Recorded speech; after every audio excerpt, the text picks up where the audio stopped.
साधारण लोक माने एबे प्रसिद्ध यूट्यूबर एवं शिक्षक खान सार घरे 25 टंकार ईसीजी परीक्षा करि परिबे।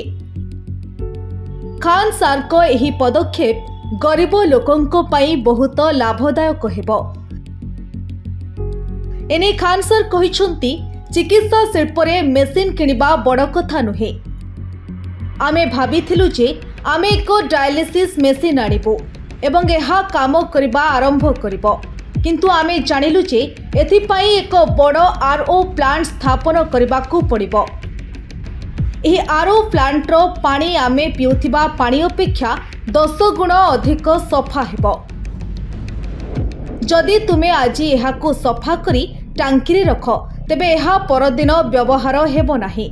आज जदि डायलिसिस मेसिन राति 11 रे बंद हेउछि तेबे जदि तुम पाखरे 1000 लिटर पानी अछि तेबे ताकू फिंगी दियो। आमे सफा उद्देश्य नहीं आरंभ करिथिलु एवं आमे भी कहूछु जे जेउ माने झाड़ू करूछंती, बासन माजिछंती, रिक्शा चालक अछंती, कोनोसी श्रमिक अछंती, एही लोक माने एबे सहजरे आसी ईसीजी करि परिबे। खान सार आहुरी मध्य कहिछंती जदि से 25 टंका ईसीजी पाई नेबे तेबे शत्रुता बढ़िबो। यह भिन्न कथा।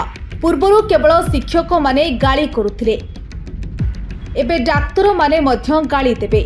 समस्या एथिरे नाही। एठी सीता मातांको अग्नि परीक्षा देबाको पड़िथिला, तेबे आमे कोन? आहुरी मध्य खान सार कहिसंती पूर्वरु आमे जानि नथिलु जे ईसीजी पाई एते टंका दरकार। जेतेबेले आमे डाक्तर मानंको कहिलु जे आमे 25 टंका नेबु, समस्ते आम आड़कू चाहिबाकू लागिले। इच्छा थिले उपाय आसे, तेणु शिक्षा परे लक्ष्य हेउछि स्वास्थ्य। Bureau report 24 news Odia.